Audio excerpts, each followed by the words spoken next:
भाई आज का मंडे नाइट रॉ पता नहीं किसने फास्ट फॉरवर्ड कर दिया, 2 ही घंटे के अंदर खत्म हो गया। आखिरी का 1 घंटा तो भाई पता नहीं कहाँ गायब हो गया। तो इसके बारे में भाई एंड में अच्छे से बात करेंगे। फिलहाल जो है पूरे मंडे नाइट रॉ के बारे में बात कर लेते कि पूरे मंडे नाइट रॉ के ऊपर क्या हुआ। मंडे नाइट रॉ की स्टार्टिंग होती है जहाँ पर सुपरस्टार्स को ऑब्वियसली आते हुए दिखाया जाता है, अरीना के अंदर एंटर करते हुए दिखाया जाता है। क्या क्या होने वाला है वो सब हमें शो अप कर दिया जाता है, एक प्रीव्यू दे दिया जाता है। जिसके बाद शो की स्टार्ट करती है मंडे नाइट रॉ की सेक्सी रेड, ये कैसा नाम है, खैर जो भी है, ये मंडे नाइट रॉ की स्टार्टअप करते हैं। जिसके बाद एक क्लिप दिखाई जाती है बैड ब्लड की, जिसमें भाई ड्रू मैकिंटायर और सीएम पंक के मैच को दिखाया जाता है। तो पूरा ब्लैक एंड व्हाइट होता है। मैंने कहा था कि भाई टीवी सेंसर हो जाएगी, तो वो हो गई भाई। मुझे भी अपनी वीडियो को ब्लैक एंड व्हाइट करना पड़ा मेरी वीडियो में भी। तो उसके बाद भाई यहाँ पर सीएम पंक आते हैं। लगा नहीं था कि भाई सीएम पंक आने वाले, लेकिन वो यहाँ पर आते हैं अपना आखिरी संदेश देने। वो कहते हैं कि मैं यहाँ पर आना चाहता था, मैं चल भी नहीं सकता हूँ, मैं उस रिंग तक नहीं जा सकता हूँ चल के, इसलिए मैं यहीं पर खड़ा होकर 2 शब्द कहना चाहता हूँ तुम सबसे, मैं तुम सबको देखना चाहता था एक बार। तो भाई सीएम पंक जो है काफी बुरी हालत में थे भाई, वो चल भी नहीं पा रहे थे, लंगड़ा के चल रहे थे और उनके भाई काफी सारी मरम पट्टियां उनके ऊपर की गई हैं। जिसके बाद वो कहते हैं कि मैं जो है सही से मुस्कुरा भी नहीं सकता हूँ, फिलहाल ऐसी मेरी हालत है। लेकिन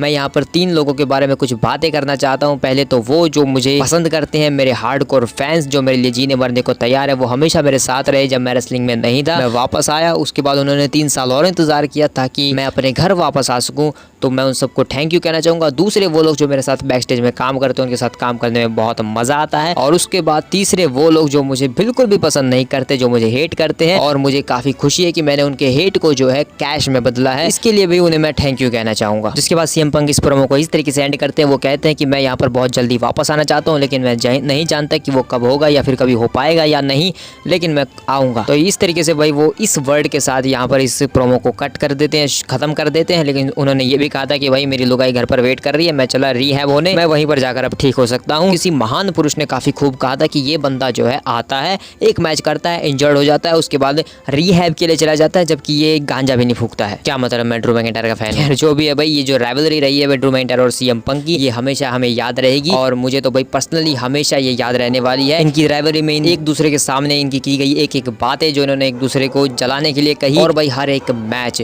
तो भाई काफी लेजेंडरी चीजें इन्होंने करके दी है। इसके बाद जब सीएम पंक जाने लगते हैं तो यहाँ पर सेथ रॉलिंस ऑब्वियसली आते हैं। फेस टू फेस हमें इन दोनों का देखने को मिलता है। मुझे लगा ही था कि भाई कोई बंदा आकर सीएम पंक को जरूर इंटरप्ट करने वाला है और वो सेथ रॉलिंस ही होने वाले हैं। लेकिन मुझे डाउट था कि क्या सेथ रॉलिंस अटैक करेंगे या फिर ऐसे ही चले जाएंगे। तो भाई ऑब्वियसली सेथ रॉलिंस अटैक नहीं करते हैं यहाँ पर, क्योंकि एक लंगड़े लूले आदमी को मारकर उन्हें कुछ नहीं मिलने वाला। तो यहाँ पर वो सिंपली एक धक्का मार के यहाँ से चले जाते हैं सेथ रॉलिंस सीएम पंक को एक आखिरी बार। तो सीएम पंक तो यहाँ से निकल लेते हैं। उसके बाद सेथ रॉलिंस जो है अपनी बेहतरीन एनर्जी वाली एंट्रेंस करते हैं, सब लोग उनका गाना गाते हैं और सेथ रॉलिंस रिंग के अंदर आकर कहते हैं कि सब कुछ स्टार्ट करने से पहले मैं लॉकर रूम के सभी बंदों की तरफ से, तो पूरे अरीना की तरफ से और मेरी तरफ से ये कहना चाहूंगा, सीएम पंक जल्द से जल्द वापस आना, ताकि तुम जितनी जल्दी वापस आओगे मैं उतनी जल्दी तुम्हें फिर से मारूंगा, पीटूंगा और तुम्हें हमेशा के लिए रिटायर कर दूंगा। जिसके बाद सेथ रॉलिंस जो है मंडे नाइट रॉलिंस में सभी का स्वागत करवाते हैं और ये कहते हैं कि पिछले कुछ टाइम से मैं यहाँ पर नहीं था और उसमें बहुत कुछ हुआ है पिछले कुछ हफ्तों में, और पिछली नाइट पर तो जैसे आग ही लग गई। फाइनल बॉस द रॉक वापस आ गए, वाह। और कोडी रोड्स जो है वो रोमन रेंस के साथ टीम अप कर रहे हैं। ये कैसी अजीब सी बात है। देखो जो भी कर रहा है उसके बाद उसने उसी की वजह से केविन ओवेंस ने उसके ऊपर अटैक किया है, तो वो उनका निजी मामला है। उन सब के बारे में मुझे वैसे भी बात नहीं करनी और ना ही मुझे कोई परवाह है कि वहां पर क्या चल रहा है। तो और ऐसा इसलिए है क्योंकि मैं हूँ एक विजनरी रेवोल्यूशनरी, मैं हूँ सेथ फ्रिकिन रॉलिंस, ऐसा सेथ रॉलिंस कहते हैं। और फिर कहते हैं कि अब जो है मैं अपने मेन काम की तरफ चलता हूँ। ब्रॉन्सन ब्रीड, तुमने मेरे ऊपर अटैक किया, तो अच्छे से सुनो, तुमने मेरे ऊपर अटैक किया क्योंकि तुम्हें एक अटेंशन चाहिए थी, तुम्हें बड़ा बनना था, तो ठीक है ले लो, तुम्हें मेरी अटेंशन मिल चुकी है। 6 सुनामीज के बाद तुम मेरी अटेंशन ले चुके हो और ये करते हैं तुम और मैं आमने सामने एक मैच में, जब तुम चाहो जहां तुम चाहो वहां पर। मैं जानता हूं आज तुम यहां पर नहीं हो, तो इसलिए जब तुम आओगे मैं तुम्हारे लिए तैयार खड़ा हूं यहां पर। तो ब्रॉन्सन ब्रीड को चैलेंज करके सेथ रॉलिंस अपने प्रोमो को बंद कर देते और अपना गाना गुनगुनाने की कोशिश करते, तो यहाँ पर हीट हो जाता है। जे उसो भाई सेथ रॉलिंस को इंटरप्ट कर देते हैं भाई। लेकिन सच बताओ तो भाई टाइम बचाने के लिए यहाँ पर जे उसो को भेज दिया गया, वरना तो भाई सेथ रॉलिंस भाई वहीं पर 5-10 मिनट तक गाना ही गाता रहता बस। लेकिन इसकी वजह से भाई हमें जे उसो वर्सेस सेथ रॉलिंस का एक फेस टू फेस देखने को मिल जाता है थोड़ी देर के लिए। और सेथ रॉलिंस भी जो है ज्यादा खुश तो नहीं थे जे उसो को देखकर। इंटरकॉन्टिनेंटल चैंपियनशिप है तो सेथ रॉलिंस क्या इंटरकॉन्टिनेंटल चैंपियनशिप के लिए आ सकते हैं, तो ये इन फ्यूचर में देखने लायक बात होगी। लेकिन यहाँ पर इंटरकॉन्टिनेंटल चैंपियनशिप के लिए जे उसो वर्सेस ज़ेवियर वुड्स का एक बेहतरीन मैच होता है, और जितना बेहतरीन ये मैच होता है उतनी बेहतरीन तरीके से बहुत ही जल्द खत्म भी हो जाता है। एंड में ज़ेवियर वुड्स जो है यहाँ पर अपना एल्बो ड्रॉप लगाने की कोशिश करते हैं, जे उसो उसे हवा में एक सुपर किक बजाते हैं, उसके बाद उसो स्प्लैश करके पिन करके इस मैच को जीत जाते हैं। भाई 10 मिनट तक मैच मुश्किल से नहीं चला होगा। मंडे नाइट रॉ पर इतना छोटा मैच, मैं सोच रहा था ये क्या हो रहा है, इतनी जल्दी मैच कैसे खत्म हो गया। भाई मैं लिटरली मुझे नहीं पता था कि मंडे नाइट रॉ 2 घंटे का हो चुका है। इसके बाद जो है जे उसो रिस्पेक्ट दिखाने के लिए ज़ेवियर वुड्स से हैंड शेक करने की कोशिश करते हैं, उसे हाथ मिलाने की कोशिश करते हैं, लेकिन ज़ेवियर वुड्स यहाँ से चले जाते जाते हैं बिना हाथ मिलाए। जिसके बाद जेवियर वुड्स जो है कुम्फी को भी आने को कहते हैं कि चल, तो कुम्फी समझाता है कि ये तुम क्या कर रहे हो, तो जेवियर कहता है कि अरे मैं क्यों उससे हाथ मिला, उसने मुझे हराया है। जिसके बाद जे उसो रिंग के अंदर ईट कर रहे होते तो वहां पर ब्रॉन ब्रेकर आकर भाई स्पीयर बजा देता है जे उसो को, और फिर कुम्फी किंगस्टन उसे बचाने जाते हैं तो भाई कुम्फी किंगस्टन को भी वहां पर एक स्पीयर मिलती है, बुरी तरीके से भाई तोड़ फोड़ के। यहाँ पर कुम्फी किंगस्टन ने जेवियर वुड्स ने मना किया था कि भाई मत जा वहां पर उसे बचाने, लेकिन भाई कुम्फी चला गया। उसके बाद भाई ब्रॉन ब्रेकर भाई वो किसी को नहीं छोड़ता, तो वो भाई पूरे रिंग के चक्कर काट कर यहाँ पर जेवियर वुड्स को भी एक स्पीयर बजा देता है रिंग साइड पर। उसके बाद रिंग में वापस आता है और जे उसो को एक पंप्ड अप स्पीयर देता है भाई रोप्स के बीच में भाग कर, और ये आखिरी स्पीयर थी। इसके बाद जो है जे ब्रॉन ब्रेकर इंटरकॉन्टिनेंटल चैंपियनशिप को उठाता है, हवा में रेस करता है, उसके बाद जे उसो के ऊपर पटक कर वापस चला जाता है। तो इस सवाल का जवाब जो है पीछे जैकी रेडमोन ब्रॉन ब्रेकर से पूछती है कि आपने ऐसा क्यों किया, पिछले हफ्ते ही तो आपने रिस्पेक्ट दिखाई थी जे उसो को, तो इस बार ऐसा क्यों किया आपने। तो भाई टाइम नहीं है ज्यादा, तो भाई ब्रॉन ब्रेकर कुछ बोलते ही नहीं, यहाँ से चले जाते हैं क्योंकि का 1 घंटा घट चुका है ना भाई। वेल इसके बाद बैक स्टेज में भाई अगली NXT को हाइप करने के लिए यहाँ पर एवा रेन आई हुई थी, रॉक की बेटी ऑफ कोर्स नॉट भाई, और यहाँ पर एडम पियर्स भी होते हैं, लेकिन वहां पर ईथन पेज आ जाते हैं भाई, और वो CM पंक के बारे में बात करने लगते हैं कि वो बंदा जो है बार बार मेरे बिजनेस में टांग अड़ाता है, तो उसके बारे में तुम क्या कहना चाहोगे। तो एडम पियर्स कहते हैं कि तुम्हें एवा से बात करनी चाहिए, उस मैच का जो रेफरी है वो एवा ने डिसाइड किया था, तो तुम्हें इससे बात करनी चाहिए, उन सब चीजों के बारे में एवा से बात करने लगते हैं। लेकिन यहाँ पर सेक्सी रेड फिर से आ जाती है और इतने पेज की बेइज्जती हो जाती है, तो वही ये सिर्फ अगले NXT को हाइप कर रहे थे यहाँ पर। इसके बाद शो के ऊपर सेमस वर्सेस बुच का भाई एक गुड ओल्ड फैशन जो है डॉनी ब्रुक मैच होता है। हम पहले भी ये मैच देख चुके हैं, लेकिन इस बार भाई ये और भी ज्यादा बैंगर मैच होता है क्योंकि ये ट्रिपल एच की एरा में होता है। शेमस वर्सेस पीट डन वैसे, लेकिन इसे बुच कहना ज्यादा लाजमी मैं समझता हूँ। शो के ऊपर ये मैच स्टार्ट होता है, शेमस जाकर भाई लकड़ी के ड्रम्स को ही एक ब्रोक किक हिट कर देते हैं रिंग साइड पर। उसके बाद बुच को उठाकर भाई आंसू डेस्क के ऊपर जाता है शेमस की तरफ से, और भाई हद तो तब पार हो जाती है। ये इस मैच का एक होली शिट मोमेंट था जब ये दोनों ड्रम्स के ऊपर चढ़ गए और वहां पर पीट्स ऑफ बोरान लगाई शेमस ने बुच को, और उसके बाद और वहीं टॉप से भाई एक कैलेटी क्रॉस हिट करते हैं और सीधा जाकर नीचे 2 टेबल्स के ऊपर गिर जाते हैं। तो भाई एक होली शिट मोमेंट था। उसके बाद रेजर्स एज लगती है पीट डन को, उसके बाद वहां पर किक आउट हो जाता है। देन अपनी उंगलियों तोड़ने का बिजनेस भाई चालू रखते हैं पीट डन, बैट से बजाते हैं भाई शेमस की पीठ पर, पिन करते हैं, लेकिन यहाँ पर भी किक आउट भाई। तो काफी मैसिव और बैंगर मैच ये चल रहा होता है यहाँ पर। लेकिन उसके बाद डन यहाँ पर लकड़ी के कुछ बक्सों से भाई शेमस को बजाता है बुरी तरीके से, उसके हाथों को बांध देता है और रिंग के अंदर जाकर उसे एक नी स्ट्राइक हिट करके पिन करता है, तो किक आउट हो जाता है। फिर से बैट उठाकर लाता है, तो यहाँ पर एक बाइसिकल नी स्ट्राइक मिलती है शेमस की तरफ से, हाथ बंधे हुए हैं भाई शेमस के। उसके बाद हाथ बंधे हुए शेमस ही यहाँ पर एक ब्रोक किक हिट करते हैं, पिन करते हैं, इस मैच को जीत जाते हैं शेमस भाई इतने सारे चीजों के बावजूद। तो भाई एक बैंगर चीज हुई है शेमस और पीट डन के बीच, और ये इनका शायद आखिरी बैंगर था। तो भाई बहुत ही बढ़िया मैच था क्योंकि 2 घंटे का रॉ था, तो काफी छोटा भी मैच था और उसी वजह से भाई काफी फास्ट फॉरवर्ड मैच था। इसके बाद अनहोली यूनियन और PFC यहाँ पर एंट्रेंस करते हैं। उसके बाद भाई 5 महिलाओं का ग्रुप आता है और पता चलता है कि भाई शो के ऊपर 10 वुमेन टैग टीम मैच हो रहा है। तो भाई किसने कहा था कि भाई वुमेन्स को 2 घंटे की रॉ के ऊपर ज्यादा भाव नहीं मिलेगा, तो देखो भाई ट्रिपल एच देगा, सबको भाव देगा भाई, 10 वुमेन मैच करवाएगा, 20 वुमेन मैच करवाएगा, रॉयल रंबल करवा देगा भाई मंडे नाइट रॉ के ऊपर। वेल भाई ये मैच काफी बढ़िया होता है क्योंकि 10 वुमेन आपस में लड़ रही होती है भाई यहाँ से वहाँ एक दूसरे से, एंड में भाई सब अपना अपना फिनिशर हिट करते हैं, लेकिन लास्ट में लारिया वेल्केरिया सोनिया डेविल के ऊपर अपना फिनिशर हिट करके इस मैच को जीत जाती है अपनी टीम के लिए। जिसके बाद रिया रिप्ली जो एक फुटेज जारी करती है मंडे नाइट रॉ के ऊपर, खुद तो आ नहीं सकती क्योंकि भाई 2 घंटे का हो चुका है, तो फुटेजेस से भाई हमें ज्यादा चीजें दिखाई जाएगी लाइक स्मैक डाउन।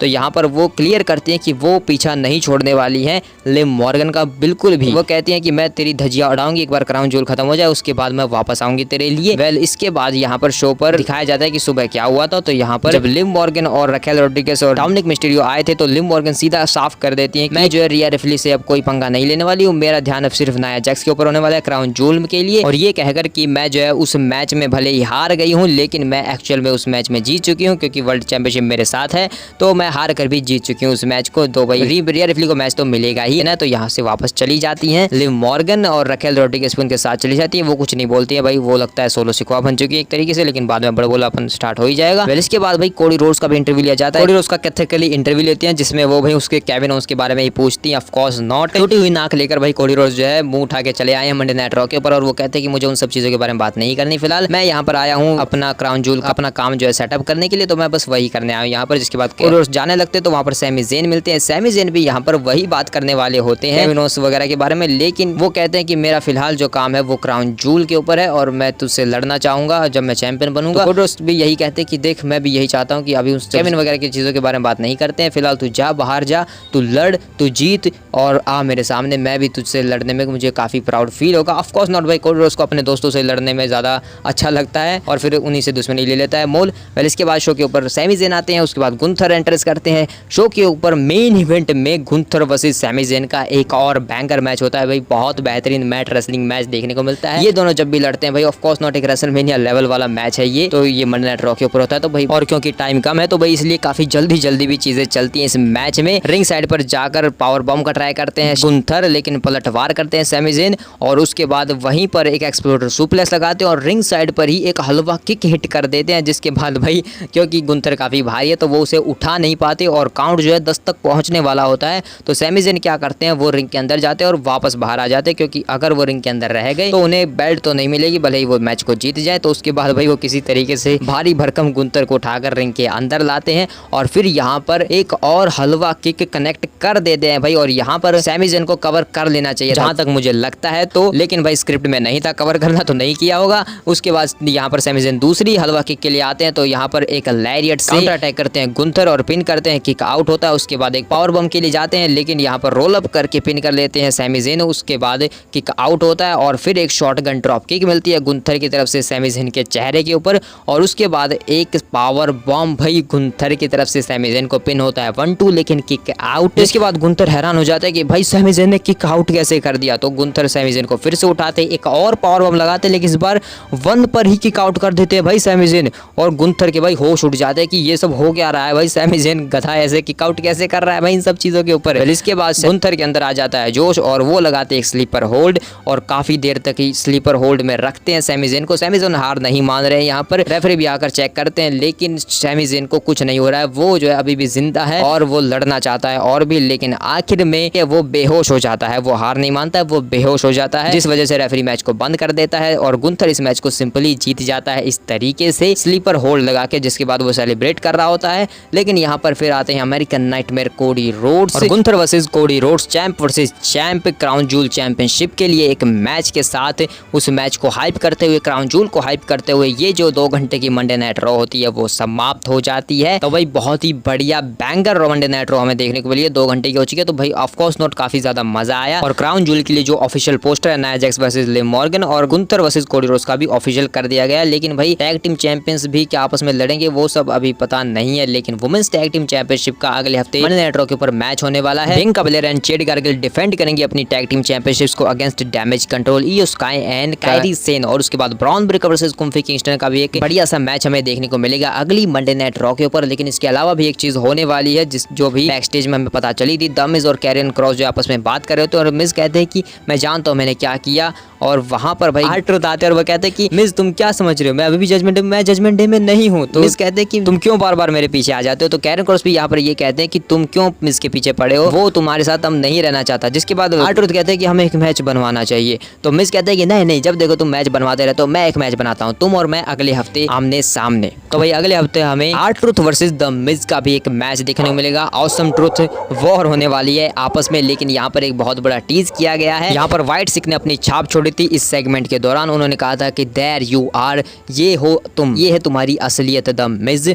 तो यहाँ पर भाई कैरियन क्रॉस क्या व्हाइट सिक का ही मेंबर है जो हर किसी की असलियत सामने ला रहा है। तो भाई ऐसा भी हो सकता है, देखेंगे इन फ्यूचर में ऐसा क्या है। लेकिन मिज के ऊपर अटैक होने वाला है। व्हाइट सिक का जो अगला शिकार है वो उन्होंने ढूंढ लिया है, वो है the Hollywood Alistair the Midge. The Midge जो है अब व्हाइट सिक का अगला शिकार होने वाला है। तो R-Truth वर्सेस मिज के जो अगला मैच होगा मंडे नाइट रॉ के ऊपर, तो उसमें ऑफ कोर्स नॉट व्हाइट सिक जो है अंकल हाउडी वगैरह जो है द मिज के ऊपर अटैक करने वाले। तो भाई ये स्टोरी काफी अलग चलेगी, क्योंकि हम पहले भी जो है मिज वर्सेस डेक्स्टर लूमिस की फाइट देख चुके हैं और भाई डेक्स्टर लूमिस उससे बहुत डरते थे द मिज, तो अब तो भाई वो जब व्हाइट सिक्स से बहुत ज्यादा ही डरने वाले हैं। वेल इसके बाद भाई शो के ऊपर ये जो है एक फायर वाला भी दिखाया जाता है PFR, तो मैं बता देता हूँ भाई ये किसका टीज है। ये एक्चुअल में वाइकिंग रेडर्स का टीज है भाई, तो वो भी जो है बहुत जल्द रिटर्न करने वाले हैं, तो भाई काफी मजा आएगा जब वो रिटर्न करेंगे, तो क्योंकि वो काफी डोमिनेटिंग टीम है। लेकिन इसके अलावा भाई शो के ऊपर काफी ज्यादा ग्लिचेस हो रहे थे भाई, मतलब जब कोडी रोड्स भी भाई जब अपना जो बैक स्टेज में इंटरव्यू देने आए थे वहां पर भी पहले ग्लिच हुआ था। उनका जो इंटरव्यू है वो बहुत पहले होने वाला था, लेकिन वहां पर जो है एक ग्लिच हो गया, जिस वजह से वो जो इंटरव्यू है उसे पोस्टपोन करना पड़ा, और उसके बाद वो इंटरव्यू लिया गया, वो कैथेकली ने जो लिया था उनका, वहां पर सैमी ज़ैन आए थे। तो भाई ये जो ग्लिचेस है क्या ये टेक्निकल इश्यूज थे या फिर ये किसी चीज को हिंट करते हैं क्या ये, कि ये भाई व्हाइट सिक वाले तो मुझे नहीं लग रहे, कुछ और हो सकते हैं, लेकिन जो भी है भाई वो इन फ्यूचर में हमें पता चल ही जाएगा कि व्हाइट सिक की तरफ से ही किए गए हैं या फिर कहीं और से आ रहे हैं, तो भाई देखेंगे इन फ्यूचर में ये सब क्या है। लेकिन भाई 2 घंटे का मंडे नाइट रॉ हो गया, उसके ऊपर मेरा टेक यही है कि भाई पहले तो मुझे यही नहीं पता था कि भाई आज का जो मंडे नाइट रॉ है वो 2 घंटे का होने वाला है, क्योंकि भाई ऐसी कोई रिपोर्ट या मैंने ऐसी कोई चीज नहीं देखी थी जहां पर मुझे ये पता हो कि आज ही का मंडे नाइट रॉ जो है 2 घंटे का होने वाला है। तो ये काफी शॉकिंग चीज लगी भाई मुझे आज, तो भाई इस चीज ने मुझे शॉक कर दिया, क्योंकि भाई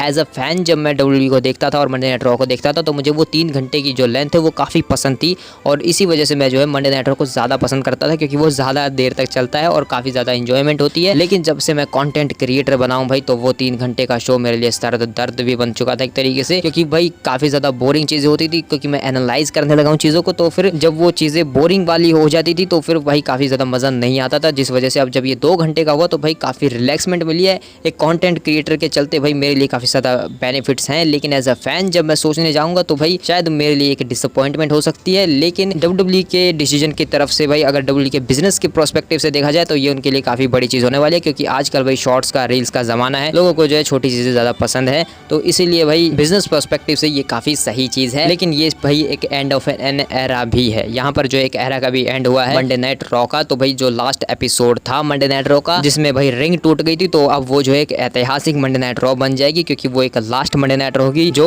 3 घंटे की हुई थी, जिसमें भाई रिंग टूट गई थी, सबको याद रहेगा। और भाई क्योंकि मुझे ये नहीं पता था कि आज की मंडे नाइट रॉ जो है 2 घंटे की होने वाली, ये तो मुझे पता था कि भाई 2 घंटे की मंडे नाइट रॉ जो है कभी न कभी तो होगी, मंडे नाइट रॉ जो है 2 घंटे की कभी न कभी जरूर होगी, लेकिन वो लगा था कि भाई शायद नेटफ्लिक्स वाली होगी, लेकिन इतनी जल्दी हो जाएगी मंडे नाइट रॉ 2 घंटे की, तो भाई ये काफी शॉकिंग चीज थी। तो भाई जब मंडे नाइट रॉ चल रही थी भाई तो मैं सोच रहा था कि ये सारे मैच इतनी जल्दी क्यों खत्म हो रहे हैं, ये बैक स्टेज सेगमेंट भाई इतनी जल्दी क्यों जा रहे हैं, भाई ये लोग इतनी जल्दी बातें करके क्यों चले गए, भाई आखिर ये मैच इतने छोटे क्यों हो रहे हैं। और भाई पता चला कि भाई लास्ट में मेन इवेंट जो मैच है वो भाई गुंथर वर्सेस सैमी ज़ैन का मैच जो है 2 ही घंटे के अंदर कैसे हो गया, अभी 1 घंटा और बाकी है, उसमें क्या होगा। तो भाई देखा तो खत्म ही हो गया 2 घंटे के अंदर, तो भाई वो भाई मुझे काफी ऐसा लगा कि भाई ये क्या हुआ, तो भाई मेरे लिए काफी शॉकिंग था ये चीज। मैं एक्चुअली में भाई काफी सरप्राइज हो गया ये चीज देखकर कि मंडे नाइट रॉ जो है 2 घंटे की हो चुकी है, वो भी GTA 6 से पहले। तो भाई इसके ऊपर तुम्हारे क्या टेक है, तुम इसके बारे में क्या सोचते हो वो मुझे कमेंट में बताओ। तो मिलते हैं किसी और वीडियो में, तब तक के लिए बाय बाय।